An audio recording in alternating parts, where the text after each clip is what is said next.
আপনি দেখেন ডলার দেখেন এত সার্কুলেশন হয়, সেখানে অনেক আগে আমি চিন্তা করেছিলাম ধাতব মুদ্রা ব্যবহার করি 5, 10, 20, কিন্তু সেটা আবার খুব পপুলার না। অতএব এইটা যত তাদের রিপ্লেস করে। প্রবল গণ আন্দোলনের মধ্যে শেখ হাসিনা সরকারের পতনের পর ক্ষমতার পালাবদলে ডক্টর মোহাম্মদ ইউনূসের নেতৃত্বে দেশ পরিচালনার দায়িত্বে আসা অন্তর্বর্তী সরকার বিভিন্ন ক্ষেত্রে সংস্কারে গুরুত্ব দিচ্ছে। এবার সরকারের অর্থ ও বাণিজ্য উপদেষ্টা ডক্টর সালেউদ্দিন আহমেদ জানিয়েছেন, পর্যায়ক্রমে বদলে ফেলা হবে 5, 10 ও 20 টাকার নোট, কারণ এই নোটগুলো খুব নাজুক পর্যায়ে চলে গেছে। তবে সব পুরনো টাকা তো একেবারে তুলে নেওয়া যায় না।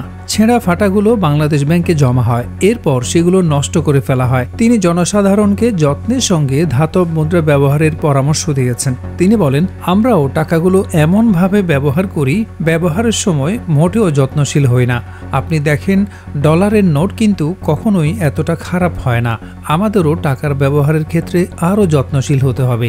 ব্রিফিংয়ে তিনি সাংবাদিকদের বলেন, কালো টাকা সাদা করার সুযোগ আমরা বন্ধ করে দিয়েছি।